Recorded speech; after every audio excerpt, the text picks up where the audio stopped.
Hello and welcome to the WAP. That is the Wrestling Answers podcast, not the Cardi B song. This is the first edition of our lovely little podcast we've got going here. And I am joined by my wonderful co-host, Mr. Joebot22 Gaming. Hello, hello. I think I may be on the wrong one. I was looking for the other WAP. I think I stumbled into the wrong recording session here. Yeah, I bet you have. So, for Yeah. those of you who don't know, which would be most of you because it's the first episode, the idea of this podcast is I, the host, have given Joe a list of multiple wrestling topics that can range from a certain match to a certain wrestler or even just like a type of move, stuff like that.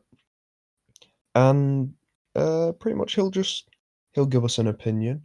I'll give him an opinion, and we will be giving our wrestling answers. See, the name does make sense. It's totally It not it, just it does make sense. yeah, it's totally Uh, not just for a pun. So I think it's right, time we start. And the yeah. first topic on our list, DQ finishes. Now this could be a DQ finish on, like Raw or even on pay-per-view. What are you what do you think about it? A little cheeky DQ. I hate them. Honestly, I think it's cheap Hmm. because it's obviously they just don't want to have like let's say if it's a title match, you don't want to drop the title, but they don't want to have them lose. They want to keep the feud going, and I just think it's cheap. I just hate it. I hate DQ. It's the same with roll up finishes. I hate them. They genuinely infuriate me. I don't know Hmm. if that's just me, but it's a cheap way of having the title owner keep the title, or just not having someone lose in general. It's just something that I'm strongly against. Um, Yeah, I can see that. I think there is a place for DQ finishes. For example, if you have them on Raw or SmackDown, I'm not really going to be too bothered by it because I think sometimes a DQ finish is important in the build for a match. Say if there was a feud going on for like a title shot, or the it was the feud was for a title rather. If they had a match on Raw like a week or two before their pay-per-view match, I could understand them having a DQ to make it seem like either one of them could win or one of them might, I don't know, cheat to try and win or something like that. So yeah, I mean, I agree with that in a sense because I like DQ finishes when like the manager gets involved, say like Paul Heyman, like with like low blow CM Punk or whatever, like just yeah, random stuff like that. I mean, I like finishes like that, but like sometimes when it just like shortens the match, what could have been like 10 minutes of a match, it just shortens it, and it's like there's no proper outcome to it, and yeah, it's just cheap I to think me. for a match where there's no real storyline going into it, I think a DQ finish is stupid. Unless they're trying Yeah, to build a storyline out of it, like I don't know, maybe it could be like they're friends and then afterwards, I don't know, they hit him with a chair or something for a DQ finish. I don't know. I'm thinking of very specific situations here where it's all right, but I yeah, would say overall, yeah, I would agree with you. I think a DQ finish, yeah, it's lazy booking because they don't want to put somebody over. It's a big problem in the WWE these days is 50-50 booking. They don't want to put anyone over like comprehensively. They want to keep it so both people come out of it strong, but in doing so, nobody comes out strong because everyone looks weak because nobody can beat anyone definitively. yeah. I forgot what I was gonna say, but like I feel like in today's era, like you see like maybe like 5 a month, like, but I feel like I Mm. think you only need like 3 a year, and it keeps it fresh, and it's Um, still an interesting way of doing it. And I would say 3 a year is a little. I think you could probably have more than 3 a year. I would say, like, obviously, you don't wanna have him, like, every single week, you know? I think that's where TNA and, WCW used to go wrong, is they used to have, like, DQ finishes all the time. But I think it's the easy way to book a finish to a TV match and a feud is get them to DQ each other to show, "Ooh, I'm so angry at you, I'm gonna hit you with a chair or a baseball bat," or whatever. So I think, yeah, they are a pain, but I can also see why they get used. Although I think yeah, the frequency, as you say, it should definitely come down from being like 5 a month or however many, because it makes for worse television if you're not getting any payoff at all, other than, "Great, they've had this 6-minute match for what?" Because there's no ending to it. It is the silly. one I the one I really hate is like low blows. Like, give us some action, give us a chair at least. Like, oh, I just I hit I him. think I I think just a did a low low blow blow. can work. I think a low blow can work. I think it depends on who's doing it. So, for example, if Ric Flair were to get a DQ finish from a low blow, okay. I think if a face did it, obviously that would make no sense. Yeah, I think it's all just, like, dependent on the character. I just feel like maybe like a chair or something would be, or even like the title belt. I love a title belt Yeah, DQ finish. a little title belt smack on the head. Yeah, they're Yeah, alright, I don't mind them, because it shows, like, if the champion's a heel, it shows the champion's willing to do whatever it takes to walk away with the belt. So, the ones like that I can work with because it works into their character. Like if it was The Miz getting a DQ like that, I wouldn't yeah, be yeah. annoyed by it. But I don't think every heel should do a DQ finish just because they're a heel. Like Yeah, maybe yeah, I see that. like, 'cause I don't think like Kane would be fitting of a No, DQ no, finish okay. because Well, he might get, like, a chair shot DQ maybe. Like, maybe, but back in '03 when it was Psycho Kane, when he was clipping Shane McMahon's nuts onto a car battery, then maybe that Kane would get a DQ finish. I just feel like there's a time and a place and there's a person Yeah. for it. You know, it's not it shouldn't be used all the time for everyone, which I feel Yeah, like it yeah. is I get you. a lot of the time. Yeah, it's just quick booking. If you can't think of a finish, DQ.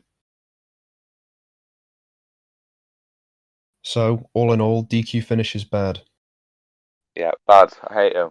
D Riveting content. Uh, so next topic, a little would you rather.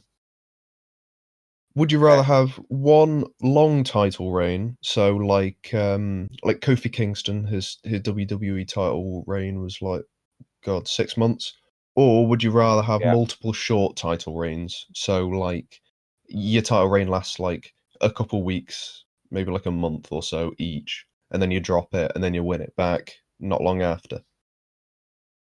I I personally I like short title reigns, but like multiple of them, of course, because Mm. like you think of like our truth with a 24. Like, it's a horrible example, but like how many times we won it now? It's like in the hundreds, isn't it? Yeah, Like, he's won it, like, probably, like, 70, 80 times at this point. I but I think just think it's brilliant. It's just great to see him like keep failing and overcoming and failing and overcoming. It's just I prefer it to a long title reign where it's just, oh, you know you're not going to win, so I'm going to keep the belt forever. yeah, I So think it's a waste of a match, really.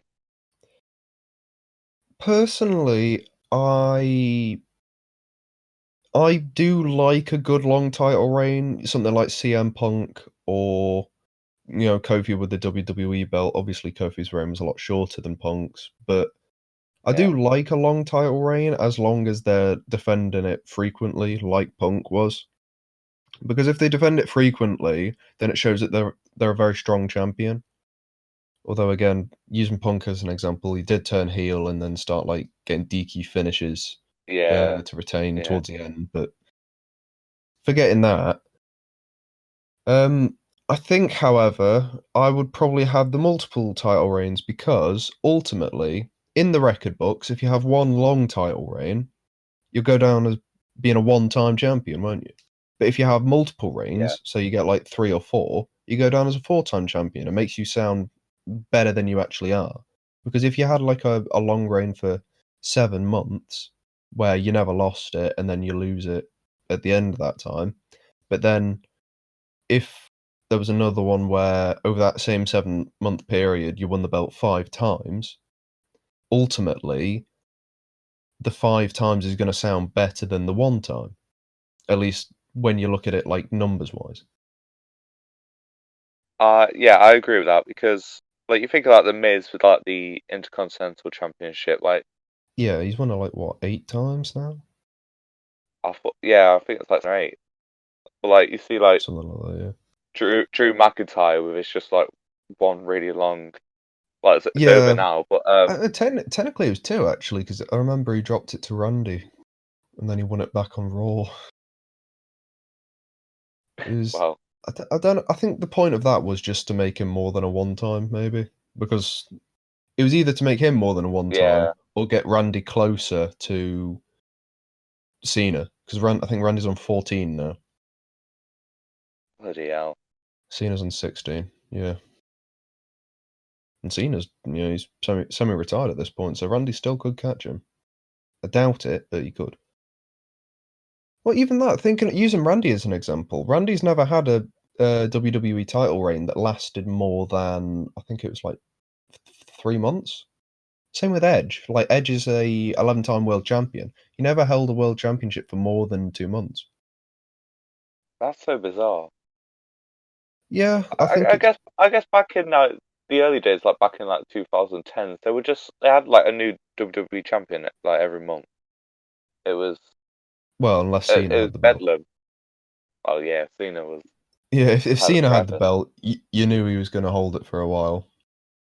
He was either going to hold it for a while or somebody was going to like return and he'd drop it to them or something. Like Edge lost it to like Jack Swagger, wasn't it? Like the next week.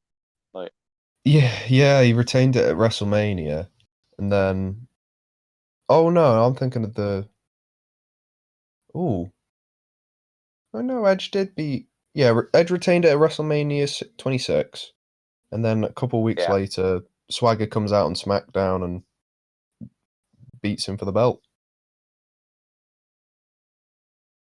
Yeah. I hope I hope one of these weeks we talk about Money in the Bank cash in because Oh, there's a lot to it, say about Money in the Bank cash there's a in. We'll lot get to we'll, say we'll get to it. about. Yeah, we'll get to it. Okay, So okay, overall, I would say multiple short title reigns is better than a long I would title agree. reign.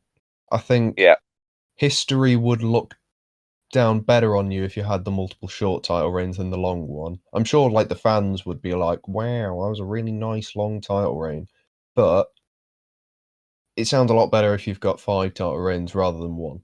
You know what I'm saying? yeah. Yeah. So next point, another little. Which do you prefer more than a would you rather?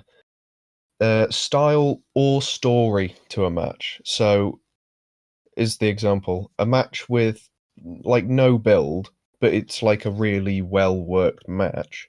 Is that better than a match with great build and the action in the match is not great, but the payoff at the end is very good?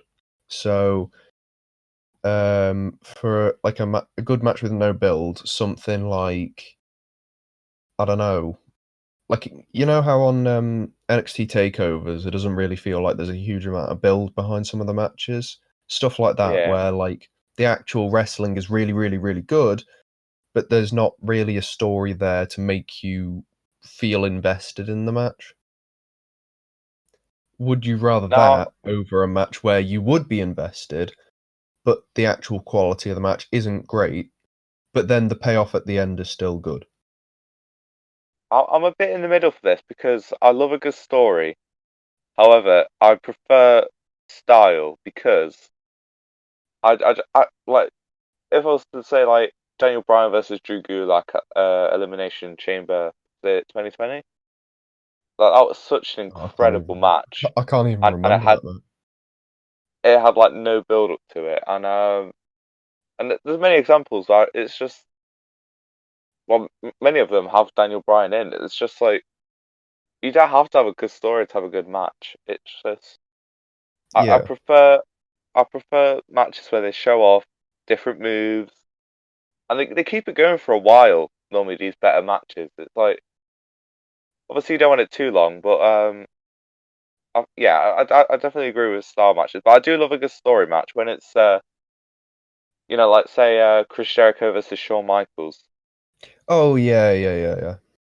Well, You even know then, that that match was actually like good on its own anyway. yeah. I, so yeah, I'm in the middle with this one because Yeah, but I definitely prefer style to story. yeah. Well, I mean, personally, I would prefer a match to have both. But if I had to pick between the two, I think for me, oh God, I think story probably plays like a big factor in my investment in matches. It's why like I Really. don't Uh, yeah, I don't really watch like a whole lot of wrestling anymore. Like I watch the odd pay-per-view and that's sort of it, which I think plays into why I don't enjoy like the matches much anymore because I'm not invested. I don't really care that much. So like because WWE the main roster you don't really see a huge amount of like great matches anymore. I mean, obviously if Daniel Bryan's going to be in the match, it's already going to be like 15% better just having him in the match.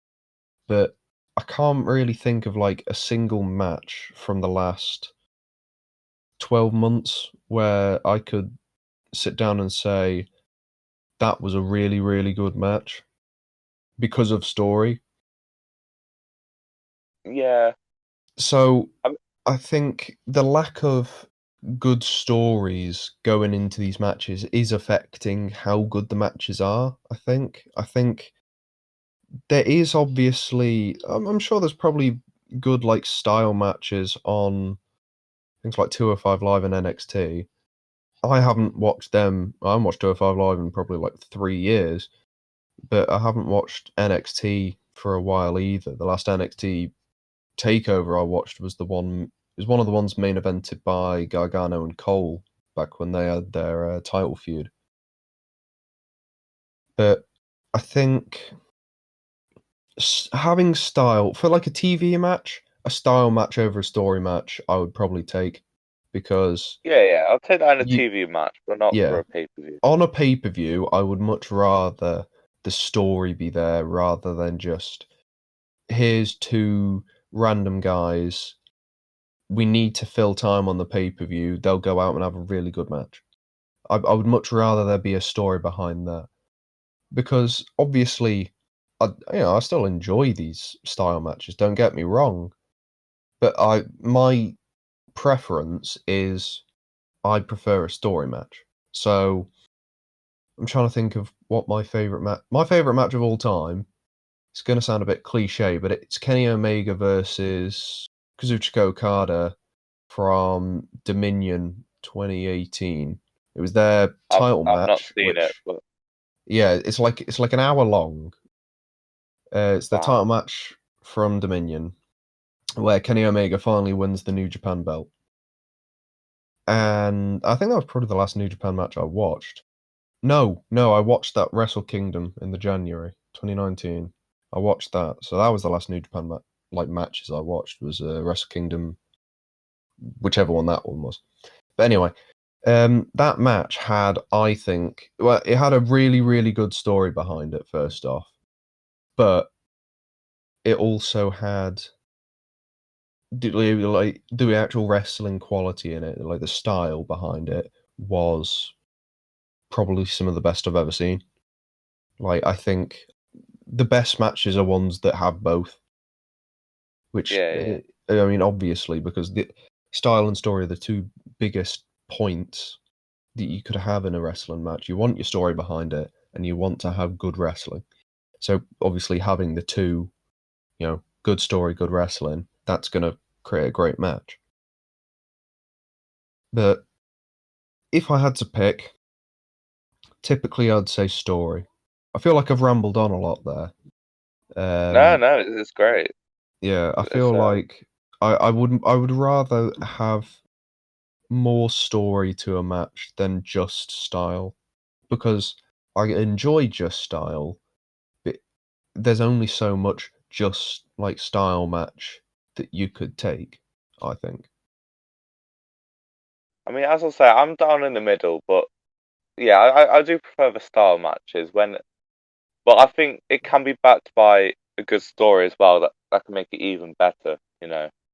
Yeah, So I'm still in between with this, but yeah, I would say style if I had to choose, of course. Um, yeah. yeah, that's pretty much all I can really say.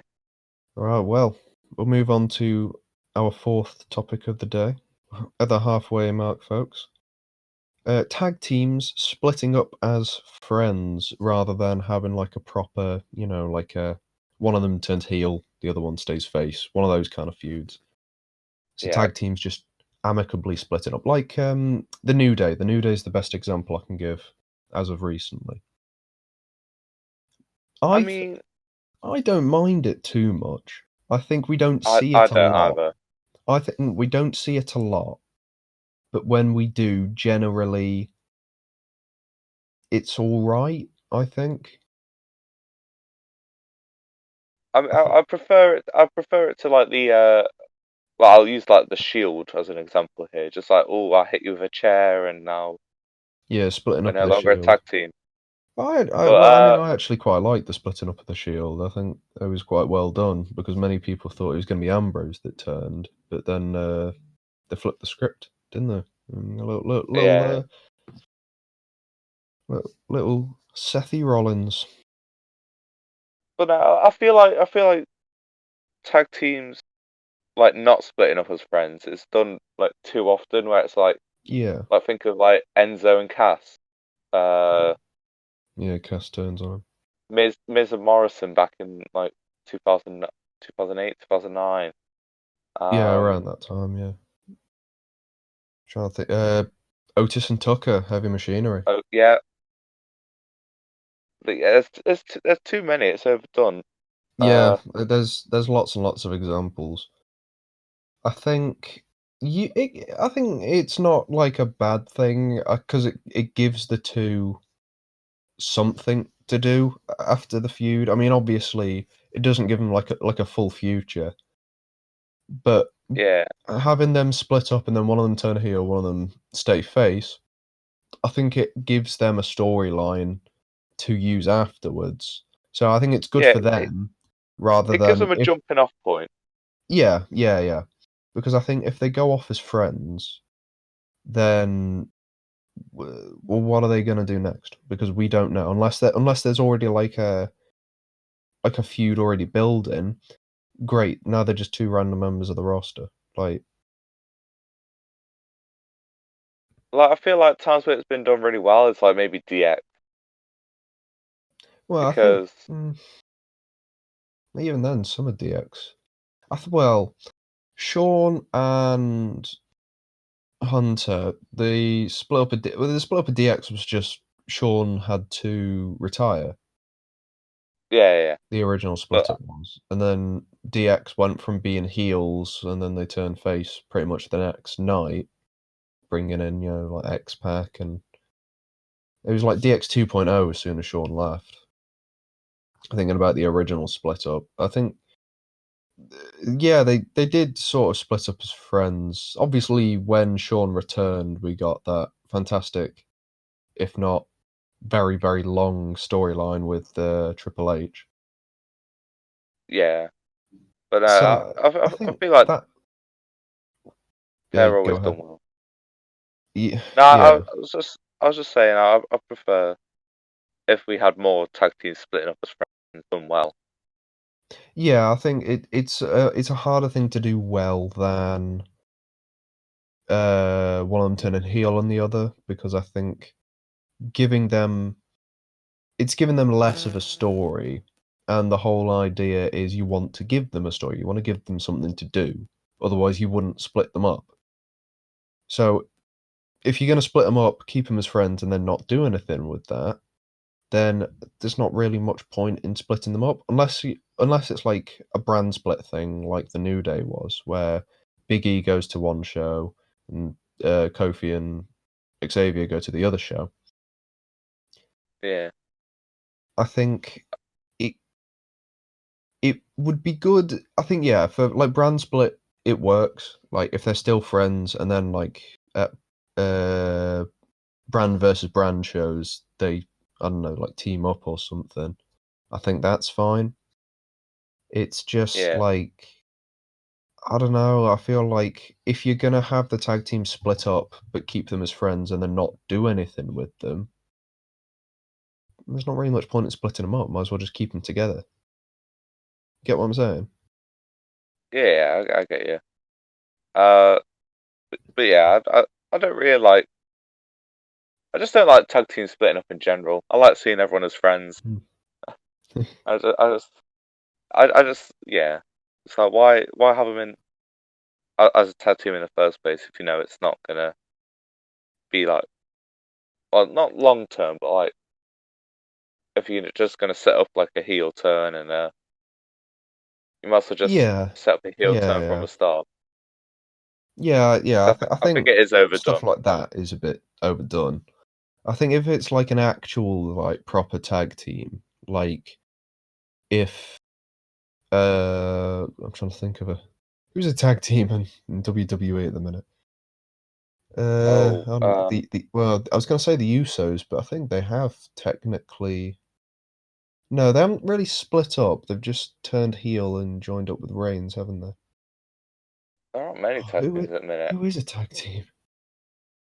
I'm trying to think. Oh, if the Street Profits, Oh yeah, yeah, If Montez Ford or Angelo Dawkins turned on the other one, I think that would work because they're an established tag team. You know, they've won tag team titles together. They're not a tag team yeah, yeah, to facilitate a singles run. They're a tag team to be a tag team. If they turned on each other, they and one of them heel turned on the other, I think that's perfectly fine. But I could also see if they get split as friends, so one of them gets drafted to Raw, the other to SmackDown, I could see that work as well. I think, yeah. That would work. yeah, I think if it was just like a tag team, like for example, um, oh, if Cesaro started tagging with, I'm trying to think. God, I'm really struggling for names here. If Cesaro We'll started just to say tag AJ with, Styles. yeah, there you go. Cesaro started to tag with AJ Styles for no real reason, and then they just had a couple tag team matches. Then there was a heel turn. I think that's silly. Oh, I wouldn't really the remember it. Y2AJ tag team, the Y2AJ tag team that lasted about 4 weeks was literally made for that reason alone, and also for the good pun of Yeah, Y2AJ. But absolutely. something like that, not for me. Don't like them kind of tag teams. Shane McMahon and The Miz as well. There's another one. Anyway, Oh we'll move God, on. forgot that even happened. Probably for the best. So we'll move on from tag teams and move on to a move. That move being the DDT and using it as a finisher, like nowadays. What do you Oh, feel about nowadays. using a Okay. DDT as a finisher nowadays, as opposed to when, obviously when Jake Roberts brought in the DDT, it was put over as like that's the end of the match. Like that's a knockout. But now we see so many variations of the DDT used by everybody that it sort of it devalues the move, because everybody's using a DDT now. So if you're using a DDT as a finisher, what? It's not a strong move anymore. I mean, for me, it depends who's doing it. Like, it has to be the right person. Like maybe like Dean Ambrose, him Oh using it, yeah. brilliant. Or John Moxley, should I say? Like someone like maybe like Mark Henry or It'd just be a bit weird seeing Mark Henry do a DDT, to be honest. or Santino Marella. It would Yeah, just be like weird. people like I think it does. I think using just like a straight up DDT, like a Jake Roberts style DDT in the modern age, I don't think you'd get away with that. Mostly because everyone's finishes these days are all like really like they're either like straight away like impact moves, like something like the Claymore or um the spear, super kick, Yeah, something like that. Or they're like a big, like elaborate, like show off kind of a move. So like Ricochet's 630 splash or senton or whatever it is he does, where he does like 9 flips in the air or something. Or like I'll say like the 619 is a lot like that. It's more of yeah, the a 619. build up. It's a big like elaborate like move, isn't it? A Yeah, lot he going points in on. the air, he jumps Yeah, back on the yeah. ropes. Yeah, Like genuinely, I can't really think of people who have like boring finishes these days. I think Cesaro's Gotch neutralizer's boring, and it's kind of it. Because everyone just wants to have the coolest finisher these days. So just having your finisher be like a bog standard DDT. Well, I mean, it's everyone just boring. uses. Yeah, like you got to think most people use a bog standard DDT in their normal arsenal anyway. Like the Miz uses a snap DDT as like a transitional move. Like his snap DDT is very nice as well. I'll give him that, but you wouldn't use it as a finisher. Even the See Miz what? wouldn't use it as a finisher, and his style of wrestling is quite boring. It's just he's a good talker, just boring wrestler.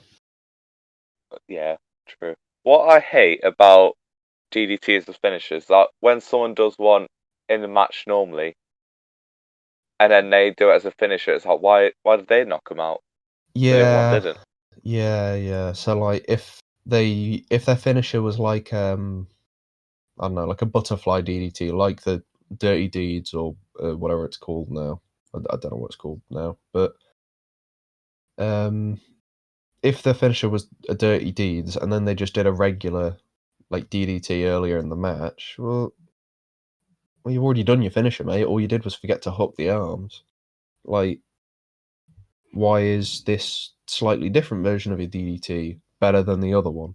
Oh, it's because I hooked the arms. What impact does that have? Like, because ultimately, the way you hook your arms, they can still like hold their hands out to stop the impact of their head hitting the mat. Like, Yeah, I just don't get it.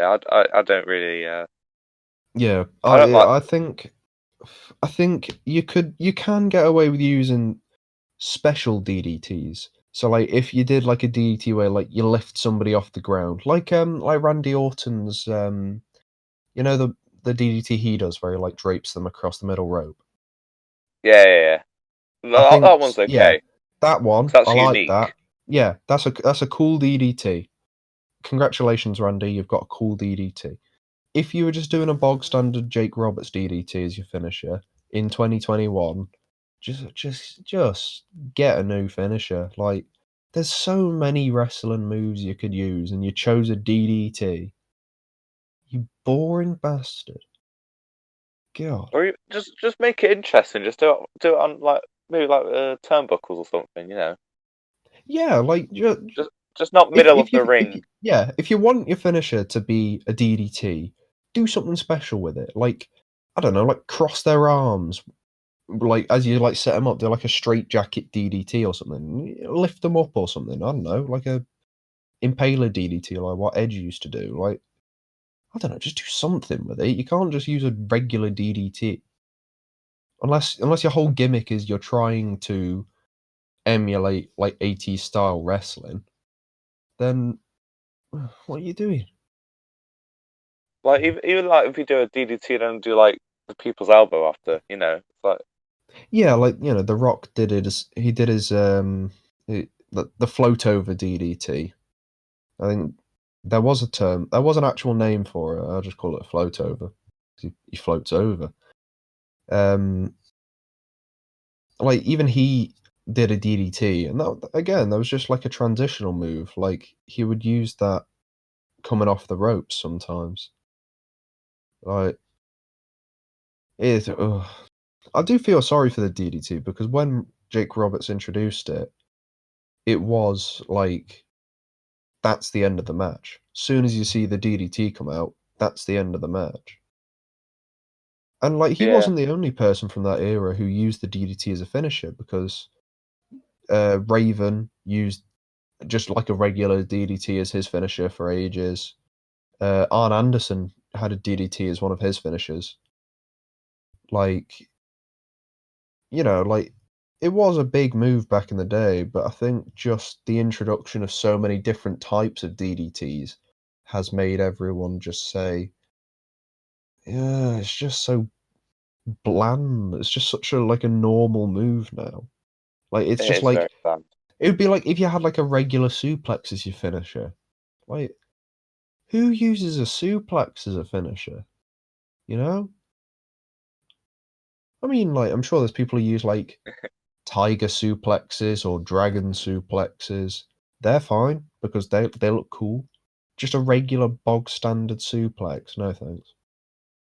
No, I don't like suplexes either. Like there's certain moves that it's just like don't use it as a finisher Yeah, like unless it looks nice.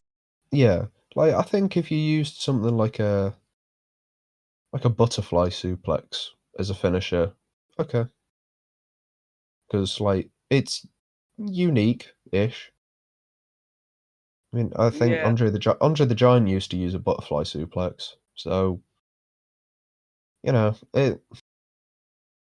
it's just my problem is people using just bog standard moves as a finisher, like in the modern age, because you know it'd be like you use an Irish Whip as a finisher.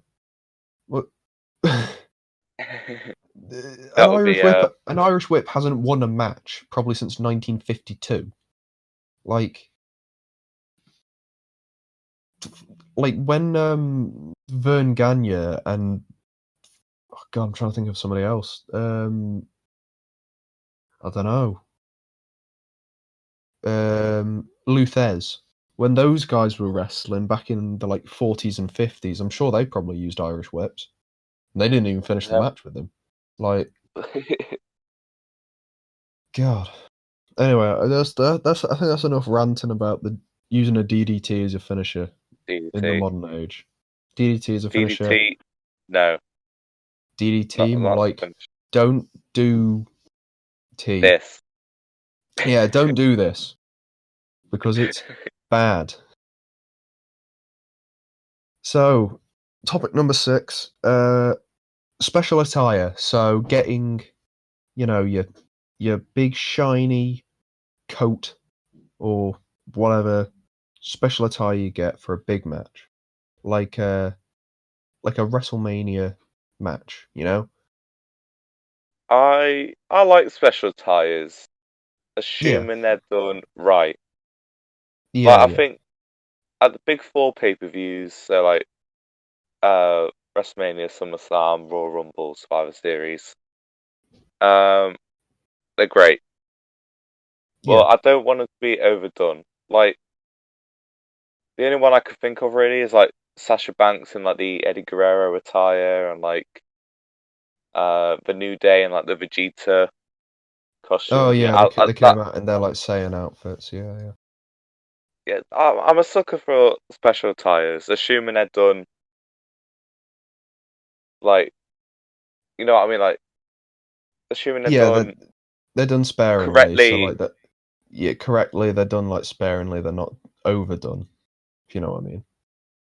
Like if Cena came out in a Thanos shirt, I wouldn't really care. If it But came out in a flannel shirt, that would be weird as hell. Seth Rollins coming out in his Thanos attire, it makes sense, you know. Um, Yeah. Yeah. Yeah, I I'm pretty think, pro on special attires. yeah, I would agree with you, but I would also add the point, I think wrestlers these days are doing them way too often. So, for a good Yeah, that is example, true. I use somebody like Ricochet. Ricochet seems to have a new set of gear every single week that I see him. Like he's got new gear every pay-per-view, pretty much every episode of Raw. Like he constantly changes his gear, and I don't get it because you're not doing anything special to warrant getting this brand new gear, right? You don't need all these different costumes. If it was for like a big pay-per-view match, okay.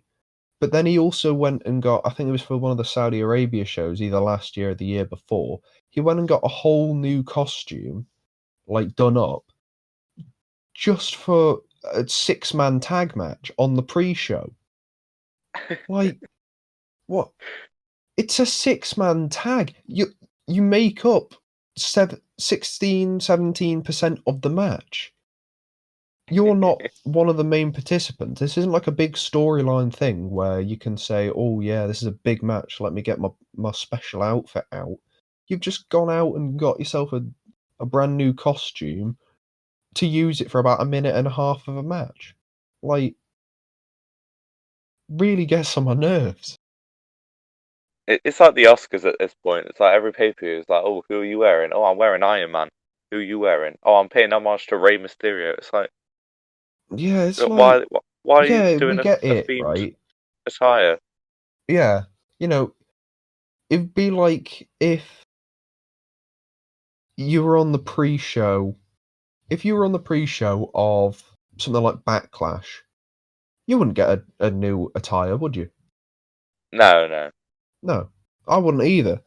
But it seems like people like Ricochet and like a lot of the other newer wrestlers, they seem to spend so much time on getting new attires that they'll come out on the pre-show of Backlash or I don't know what other pay-per-view, the pre-show of like Extreme Rules or something. They've got like capes on and like they've got neon masks and it's like, bro, you're not even on the main card. Just settle down for a minute. Just have some humility, Jesus. I say we stop it now before someone dresses up like the crewmate from Among Us. It's just like, Oh, let's just stop. I guarantee you somebody's gonna start doing that. WrestleMania. Ricochet in the Andre the Giant Memorial Battle Royal is gonna come out dressed as he's gonna come out dressed as the red crewmate from Among Us. Yeah, I'll be there for it. I'll enjoy that. Yeah. And then Oh you've got no. like Braun Strowman wearing the exact same vest and trousers he wears for every single match. Because I mean, Braun I Strowman is prefer a Braun smart man. Strowman. Braun Strowman's I, a I, smart man. He doesn't spend all his money on new stupid attires he's going to wear for one match.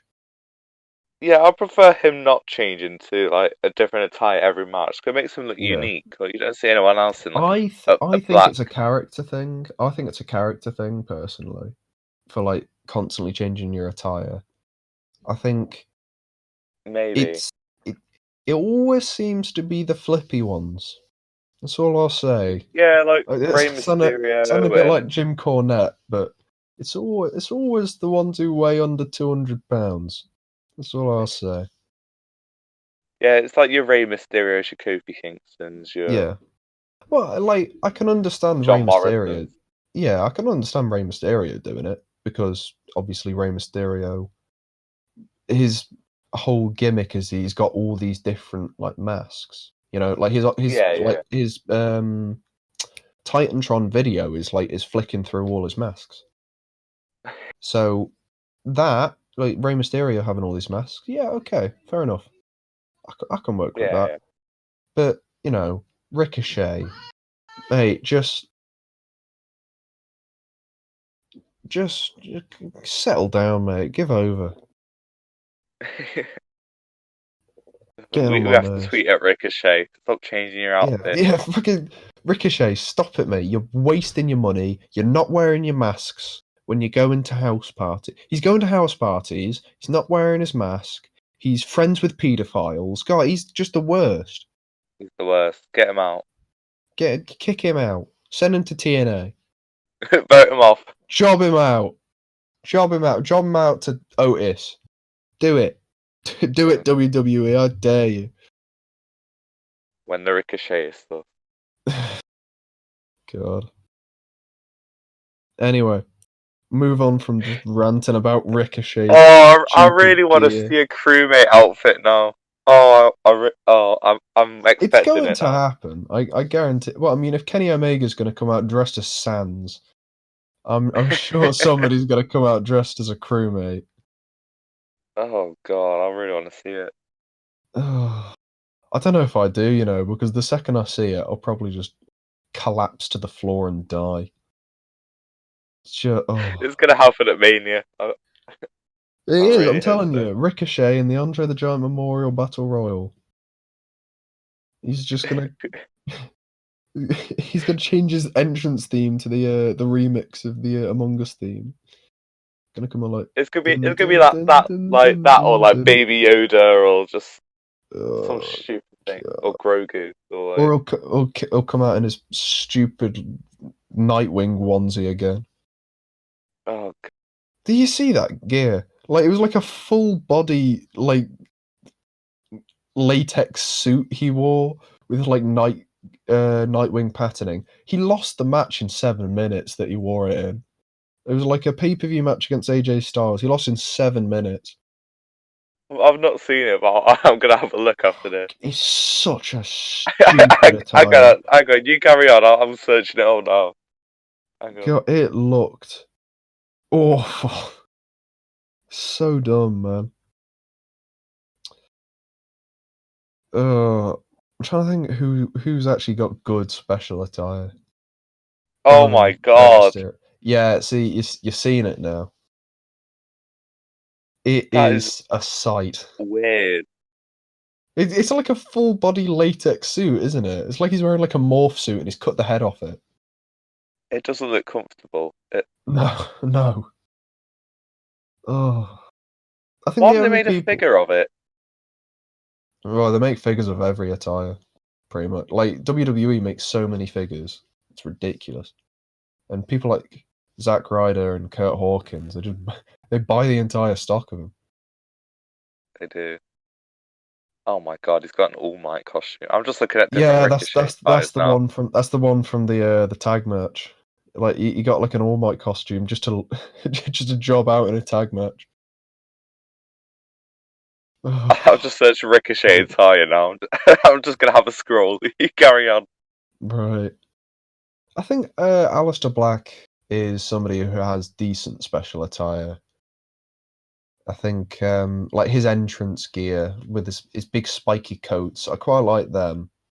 Like obviously he hasn't been on Raw for jeez, he hasn't been on Raw for ages.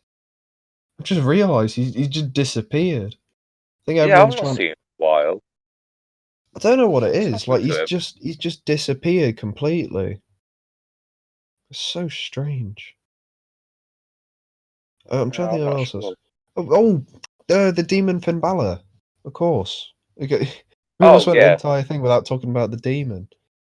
Well, he doesn't use it anymore. He's just dropped it completely now because that's a shame. I think he was saying he's dropped it because he was sort of using it as like a crux for his bigger matches, where like he, he would put in less effort. He would make his opponent do more because obviously they would have to be like, "Ooh, I'm scared of the demon." Ooh, and then he would just do the exact same things he would normally, except he would just crawl to the ring instead of walk to the ring like a normal person. But I think there's also like, I think it was he had a match with Baron Corbin where he wore the demon mask, demon paint, sorry, which is like that's when you know it's run its course when you're having to use it against Baron Corbin. Aaron But Buddy Corbin. Jesus, But The demon makeup for Finn Balor is what made my family stop watching wrestling. they It see was, the makeup and they're like, right, I'm done. he went to the main roster for the first time around SummerSlam, and Yeah, SummerSlam 2016, wasn't it? and and he was like coming out doing like these things on the Titantron, and my family was just like, "What the fuck is this?" Yeah, Because obviously what they the had fuck? no Yeah, association with they've NXT never before seen him this. on like NXT. They've never seen him in New Japan. They don't understand what's happening. They're just like, what the fuck is this? Obviously, I was loving it. I was just like, "Yeah," You're but like, no. oh, he's got face paint on. That means he's gonna win. But no, it was God. Yeah, I think another good time. problem with the demon was coming towards the end of him, like using the demon makeup. Everyone was sandbagging him. Like they were just no selling the fact that he was the demon. Like if I go back to the Baron Corbin example, Baron Corbin, he's just standing in the ring, just looking at him like, right, weirdo.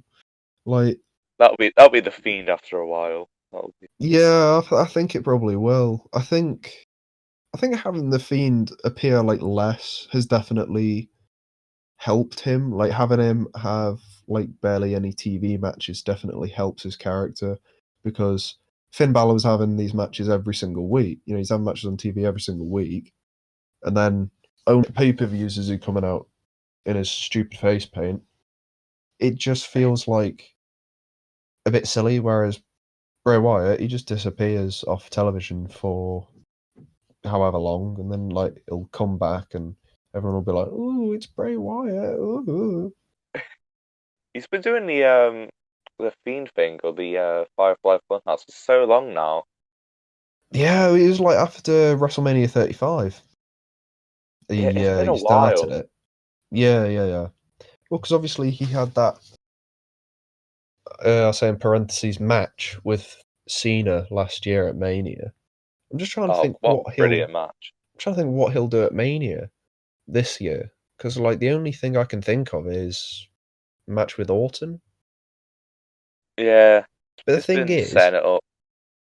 the thing is, I don't want another Mania match between Wyatt and Orton because the first one was dog shit, and I don't think this one will be particularly better. Because I'll be honest, most of the Fiend's matches have been crap. Like everyone says, he's such a great character though. Yeah, but his matches are shit. Like I remember he jobbed out to Goldberg in 2 minutes in Saudi Arabia. He had Yeah, an absolute stinker of a match against Seth Rollins at Hell in a Cell. Then at the next pay per view, I think it was another Saudi Arabia show, he had another clanger there as well, where you couldn't see anything because of the red light they had on the ring. Same with the Hell in a Cell match. They had stupid red light all over the ring, like it was a Kane match from like 1998. But the thing is, with that, they never did it on pay per view. This is a 20-minute pay per view match, and you can't see any of it because it's all in bright red. And they turned all the other lights off. Like, but like, he hasn't had a good actual match. I don't think, unless he's had a match against Daniel Bryan that I missed. He's just been, he had one he's all against Daniel bark, no Bryan. bite. It was the strap match, the leather strap at the Royal Rumble. I think it was last year. I don't know if you remember it. Oh yeah, yeah, It was yeah, yeah. I it remember was now. I super. remember now. It's super forgettable. I only just remembered it, but yeah, Yeah, I forgot about that. Yeah, but yeah, like what I was saying, Wyatt, he's just I don't know why everyone seems to like him so much because he's all character and nothing else. Because he's not great in the ring. He's had good matches, don't get me wrong, but I think they're more flukes than they are the norm. Because every match yeah, I've seen of him recently, they're not great. I remember he had a match with The Miz, like TLC, probably a couple years ago, and it was awful. It was like 10 minutes, and Bray threw about 4 punches. and that's about it. Like, it was dreadful, dreadful match. And people, like, I remember seeing people getting angry that the Fiend was voted most overrated gimmick in the Wrestling Observer. I think they're bang on, to be honest. I think the gimmick is fine, but Yeah, as a wrestler, he is very Jesus, overrated. I think he's massively overrated because he's a good talker and he's got a good gimmick. Well, a good gimmick. He's got an okay gimmick. I think it's sort of fallen off a bit considering he doesn't do anything now. But anyway, this isn't a segment about the Fiend. This is a segment about special attire. Which But I yeah, think I special think attire. we We've covered covered it it. pretty much. Yeah, we've covered it pretty much. We Getting like them it when for it's the done right. occasional. Yeah, getting them for the Yeah. occasional pay-per-view is fine. If you are Ricochet, stop. Oh. Yeah, just stop. So Unless you come out in Among Us. unless you come out in the Among Us crewmate suit, that's fine. I'll tell you what, we're predicting it now. It's going to happen. If he doesn't do it, I will be quite annoyed. We'll tweet at him. Yeah, come out in the Among Us suit. I dare you. So, topic number 7. We're on the home stretch. General managers. So, think your Daniel Bryans, your William Regals, your Mick Foley's. When I saw general managers, the first person I thought of, Stephanie McMahon. No, it's Teddy Long, player. Oh yeah. I love Teddy Long. He's even though he had a tag team match every week, but I think he's probably my favourite manager ever. I don't think anyone else has been that present as much as he was. Although we've had some good managers, like the Raw anonymous general manager. Oh Jesus! That was where it was Hornswoggle. It was horrible, but it's fun because every time it's like it was weird. Yeah. I think what they should bring back is guest. Well, obviously, can't do it now because of COVID. The pandemic we're in. But I think they should bring back celebrity general managers. See, the thing is, I don't think that would work because if we look at some of the old examples, I think probably the most famous one is probably Jeremy Niven or Jeremy Piven, whatever his name is, the one from Entourage, where he comes out and he says, I think it was like he was having a promo with Cena, and he's like, "If you interrupt this match, you will be banned from the Summerfest." Like, he doesn't even know the name of the pay-per-view he's trying to hawk. Like, Jesus Christ. I've not seen that, but I'm going to search it up after this. After we finish recording. It is. Because it sounds brilliant. the Summerfest. I do sometimes call SummerSlam Summerfest, just on purpose, just because of that fucking promo. Great stuff. But no, I did enjoy the celebrity general managers. It's just, I think back in 2011 they did it too much. Oh yeah, they did every single week, didn't they? It was like one week we had Hugh Jackman, the next week we had the Muppets. It was like, I quite like the Muppets one actually. Yeah, you get Beaker and Sheamus. It's like in WWE canon, Beaker is a long lost relative of Sheamus. It was weird That's though, true. especially that. Why don't all the general managers interact with a match with Zack Ryder? Well, we'll talk about Zack Ryder. We'll talk about Zack Ryder later, but still,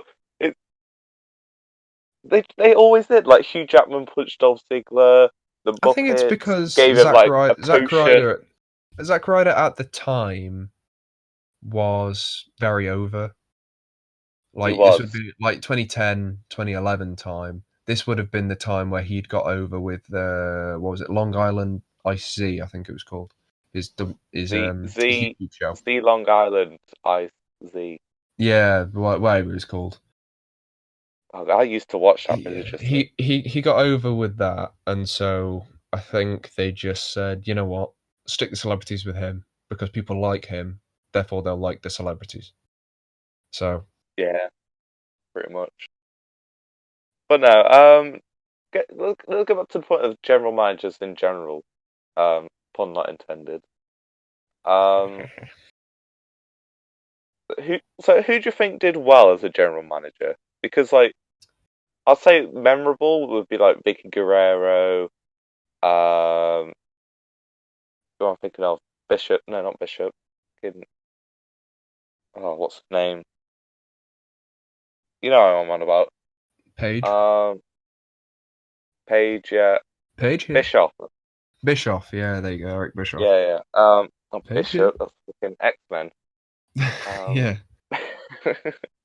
imagine that though. He comes out with his big like energy gun. It's just like, if you don't get back in that ring. Oh no, I enjoyed the 2016 Shane McMahon, Daniel Bryan, Mick Foley, Stephanie McMahon. I enjoyed that. Yeah, I Um, think the problem with it was Shane McMahon and Stephanie McMahon were still involved. So, yeah, a soon bit as too much. soon as Stephanie comes out, I just flatline. But no, I don't remember too many general managers. But I'm personally not a huge fan of general managers. I think they take the focus away from the wrestlers sometimes, which in a show about the wrestlers, probably not the right thing to do. I think they serve a good purpose in that they're good for establishing storyline, like they can book certain matches. But other yeah, than that, like, having like heel general managers, I think it only really works sometimes because you think of like Stephanie McMahon with like the Authority. The Authority made Raw pretty much unwatchable because 95% of the time they're just going to get involved, and I'm going to have to hear Stephanie McMahon. I don't want to listen to Stephanie McMahon. you're gonna cry like a big dumb baby, Big Show. Oh, God. What's fucking that was awful. Oh god. Oh, I hate I mean, Stephanie McMahon. we were all thinking it, but still, God, they couldn't have done Triple H doing it. Triple H. The only good part about like the Authority in like recent years was when Triple H punched Kurt Angle in the face. That Yeah, segment that's that it. was a good segment. Like, thankfully we don't see like any of them anymore. Like, Triple H will come out every once in a while to wrestle a Saudi show, but other than Yeah. that, eh, you know, don't see any Stephanie anymore. So that is a massive positive. We I'll still tell you see a heel Shane manager. occasionally. Yeah, you do see Shane a bit. I'll tell you a heel manager done right, and you may disagree on this, and a lot of people may disagree on this. John Laurinaitis. Oh His no, god. no, I like John Laurinaitis because he was such an Cena. arsehole. I I just really enjoyed him. That I think it was No Way Out, Big Show versus Cena. I loved that match. In a I Oh, don't know. It's such a weird way. Maybe it's just nostalgia, but I really enjoyed that match because I remember watching it as a kid, and like all the face wrestlers come out and stop Big Show from escaping the cage.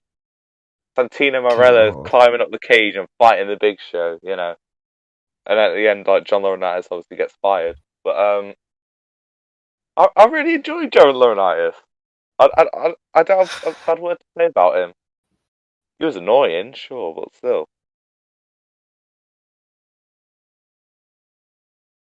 Thank I you, everyone, for I watching my just for watching my last episode. You'll have a new co-host first and next last. week.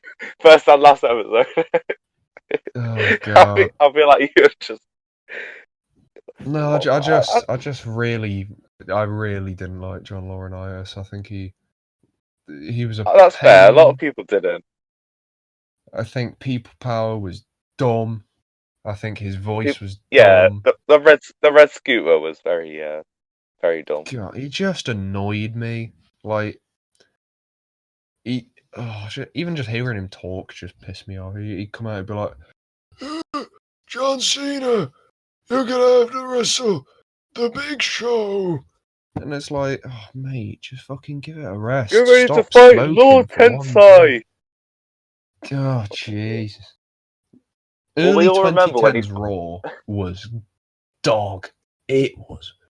Yeah, Oh, it was awful. it was horrible. Jesus. Although, when he made Big Show cry, that was like probably the... No, I mean, Big Show cries all the time. Probably Oh, cried yeah. when he joined AEW. I'm sure he's probably cried on commentary for AEW at this point. He's crying now. He's crying listening to the podcast. It's like middle of the Paul. night Sorry, while we're Paul. recording this. Like, Sorry, Paul. Well, yeah, Well, sorry, Paul. might be for them. Sorry, Paul. Made you cry. Fuck's sake. It's just reminded me of like Crush from the 90s. He gave a great promo once where he's like, "Doink, brah, making kids cry, brah." Like his whole gimmick is just he's just this big dude from Hawaii, and then he just uses bra in like half of his sentences. It's just like when Doink turned heel, he was like, "Doink, brah, you're making kids cry, brah." Oh, That's another promo I'm gonna have to look up. I've not seen that one, but I want to. Tell you what, 90s WWF. Oh, what time? Like early night, like new gen WWF. That's where the prime content comes out. You get like X-Pac looking like he's about 13 years old. You get Shawn Michaels losing his smile, and by that I mean he got beat up by some sailors. What else? Lex Luger, just in general. God, it was great. Mate, Lex Luger. What a boy. Oh yeah, the Lex Express. Oh. God, No. just thinking about it. But anyway, yeah, general managers. I'm not a big fan of general managers. I think I'll say if they're done right, I like them. I think they can be done right. I think probably some of my favourite general managers are the ones who are a little more hands off. So I think Paige was a good general manager because she didn't really get too involved. Like she would get involved in a couple of the women's matches, but other than that, she was fine. I think Daniel Bryan was a good general manager because it gave us his return, obviously. Yeah, anything Gave us with his Daniel return Bryan. match. Yeah, like Daniel Bryan. Oh, and of course, Daniel Bryan as general manager gave us the Talking Smack promo with The Miz, which is one of my favorite promos of all time. Right, if you're listening to the podcast right now, you've not seen never the heard, Talking Smack. Never seen the Talking Smack Miz promo.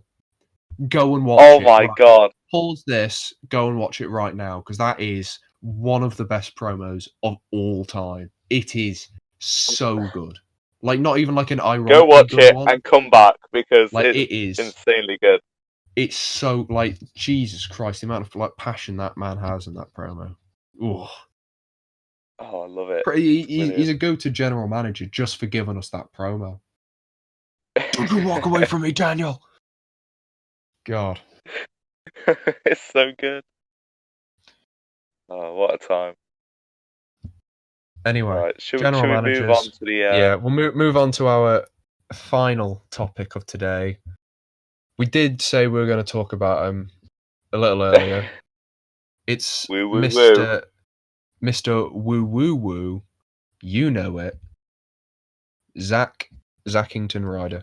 I don't know what his new name is. The most catchy theme song ever. Oh yes. Yeah. Oh, radio. Oh my god. I love Zack Ryder. Well, I'm going to talk about Zack Ryder now. I'm gonna try and sum up his career as best as possible. So Zack Ryder debuted in 2007 as part of the Edgeheads with technically he debuted as La Familia with Kurt Hawkins. And then obviously their tag team became the Edgeheads. They won the tag team title. And then they just sort of disappeared for a very long time. Just fell off. occasionally popping up on like Superstars or Main Event, occasionally jobbing out on SmackDown, you know how it goes. Then around 2010, Zack Ryder sort of makes his way back onto the scene. You know, he starts making the occasional appearance, and then he starts Z Long Island True Story, whatever it was called. And it really resonated with the fans because it was genuine. It wasn't something WWE had control over. He was just doing this in his spare time. And so because he was doing this so freely and like he was quite funny in them, he managed to get himself over, like naturally. So, you know, he was getting chants in the crowd at events and stuff. You know, in events he wasn't even at, like in the Royal Rumble match, people were chanting for Zack Ryder. Like, you know, they really wanted to see him come out and like have matches and stuff. They wanted to see Zack Ryder. So WWE, I think it got to the point where they couldn't really ignore it. So they put Zack Ryder in a program with Dolph over the United States Championship, it was. And at, I think, TLC 2011. It was either 2011 or 2010. It was 11, I No, think. 2011. Yeah, TLC 2011. He beats Dolph for the United States Championship. And there's like a massive pop. Zack is clearly like he's clearly like a bit overwhelmed because he's finally managed to make it in WWE, you know? He's finally got that opportunity to win some silverware and show to the higher ups that he can be one of the guys, you know? The thing Yeah. is, WWE don't like their talent to get over by themselves. They want them to get over because of WWE. They want them to get over because of their booking on television. So right after he So wins this how did they United mess States it up? Championship, yeah, right after he wins this United States Championship, he gets put in a program with Kane in the Kane and John Cena program, where Zack Ryder is now booked as Cena's best mate or something, and he's got a girlfriend, Yeah, that came Eve out of Torres. nowhere. Yeah, it was Eve Torres, and pretty Yeah. much he then spends the next 2 months getting battered from pillar to post by Kane. He gets thrown down some stairs. He gets chucked off a stage. He gets his girl stolen by his supposed best friend John Cena. He loses his US title and he slips right back down the card. And then at WrestleMania, he's in some like brand versus brand 10 on 10 tag match or something stupid. So he's completely slimmed down the card. From this point, he just disappears into obscurity again, as he did from after his Edgeheads thing. And he just nothing happens to him. He just becomes a jobber, pretty much. After Yeah, all I this think build of WWE tried to give him a run. You know, they gave him a run, but in doing so, because Vince didn't want to see him do well and succeed because he made his name outside of the promotion, obviously with his videos while he was still working for the company, but yeah, he made his name from external source, and ultimately he'd given Z Long Island story to um he gave it to the WWE to put on their like YouTube channel and stuff, so you can still find it if you want to go back and watch it. Because he got over without the WWE's permission almost, they punished him for it. You know, they gave him a false hope by giving him this US title to say, there, you got over, are you happy now? And then they just ruin all momentum that man had. They literally chucked him off a cliff. Well, they didn't literally chuck him off a cliff, they chucked him off a stage, but the metaphor stands. They took all of his build, all of his hype, all of this like fan backing that he had, and they just strapped it into a wheelchair with a neck brace on and shoved him off the stage on Raw. And then Eve Torres kicked him in the nuts at WrestleMania. Eve Torres kicked him in the nuts at WrestleMania. And that was after she cheated on him. last. And we're now supposed to laugh at him for thinking that he could get over on his own accord and have a girlfriend and have a best friend who won't nick his girl and have a US title. We just laugh at him. And it's just really sad, to be honest, because he was a lot better than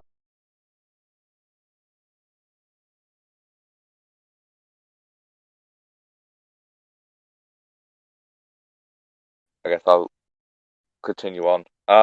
yeah, sorry. Just had to mute for a sec there. That's alright. Yeah, he'd managed to get over, and he was a lot better than a lot of other people that he was being pushed by, because he was, he was more unique. He was the internet champion. He had a decent gimmick, and the WWE just didn't want to push him, but they had to, because otherwise the fans wouldn't shut up.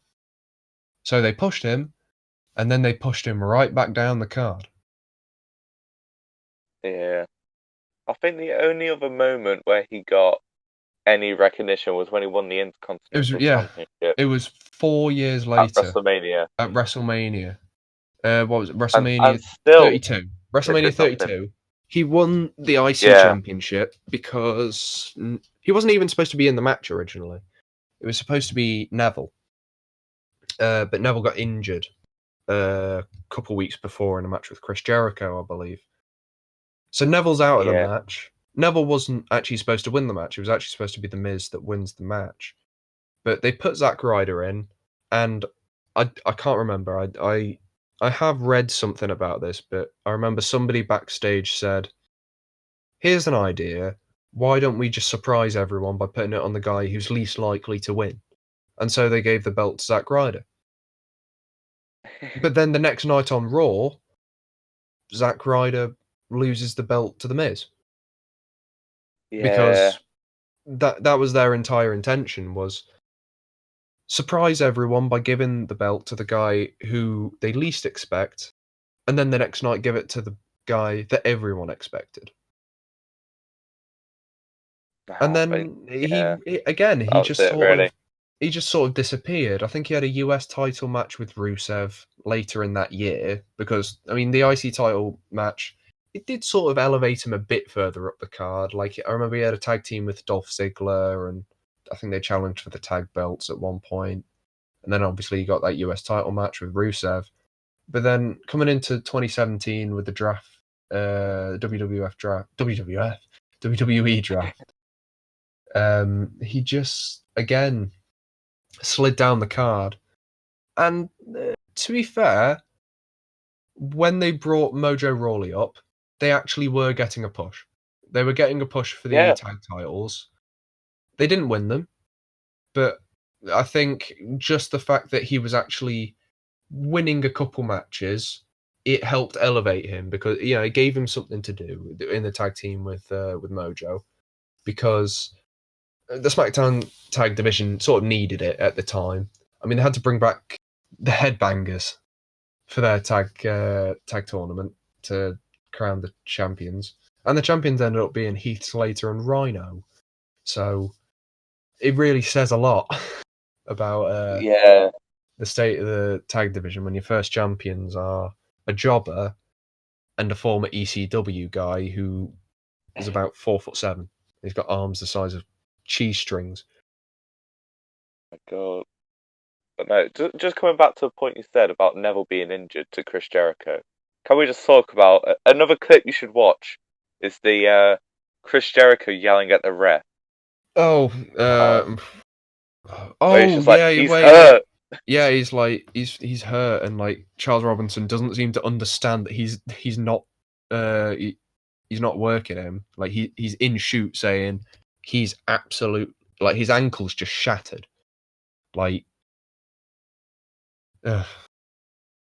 I just like as soon as you mentioned never being injured to Chris Jericho, I just thought of that clip, and Yeah. it made me, it made me like, oh yeah, yeah. So you got a few clips to watch after you finish. It's Yes, yeah. But then after the hype bros, we stay hype, haha. After the hype bros reform, because obviously they were a tag team in NXT, which is sort of where Zack Ryder disappeared to during that long period where he just wasn't on television. Turns out he was actually on NXT in a tag team with Mojo Rawley. weirdly, Yeah, bizarre. he was one of the guys that they called down to make the roster seem more stacked than it was in NXT. I think It I worked for a remember. few people, like Breezango. Yeah, it worked. It worked for Which, Fandango. It worked for who was it? Natalia. Natalia went down to NXT for a bit because she was doing nothing on the main roster. She went down to the women's division in NXT just to she gave Charlotte a really, really, really good match in the first takeover. And she was just sort of there just to help elevate the first crop of women's wrestlers. yeah. But back to Uh, the Z Daddy, as he likes to be called, the internet champion. the internet champion Z Daddy. It's the longest Z title Gangster. reign ever. He's had it for like 10 years. He's just never lost it. Yeah, he has. He's coming up on Bruno Sammartino's record now. But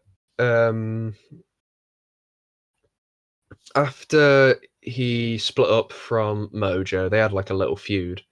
And then again, Zack Ryder did nothing. It just disappeared off television completely. I think I remember he didn't have a match on television for almost the entirety of 2018. He got drafted to Raw. He Wow. went almost the entire year that he was on Raw without having a TV match. He worked dark shows and he worked house shows and stuff. But other than that, he really just he was not there. And then he got his I think his last big match, WrestleMania 35 pre-show, tag team title match, which was announced about 3 days before the actual pay-per-view against the Revival. And him and Kurt Hawkins win. And they retain on the Weirdly. Raw after as well. Surprisingly, they actually managed to win and retain the titles. How long did Which that last? Because I don't really remember it that much. Which says a it didn't lot. last that long. I think it lasted until the next pay-per-view and they dropped him to Revival. Dropped him back anyway. I know. And then he just disappeared again. And he's gone. He got sacked in the April 2020 COVID firings with, loads of other people got sacked. Leo Rush was another big name, well, big-ish name who got sacked. There was a couple people. Curtis Axel, I not think Bo Rusev. Dallas. Yeah, Rusev went as well, which was obviously the biggest departure. But I think the biggest reaction to one was Drake. Drake Maverick, yeah, because Yeah. he's back with the company now. I think they turned it I into think a storyline where he was because they fired him while he was still in the cruiserweight title tournament, so he was working without a contract, so they could still turn it into a storyline, and then they realized, oh god, there's a lot of backlash behind him, so let's rehire him because all he's done since is he just sort of mills about on NXT. I think he's Killian Dane's manager. But yeah, after that, I think he's shown up in TNA and obviously AEW because he's best mates with Cody Rhodes. Yeah. No, And I just yeah, that's really it. His career has that's his been career.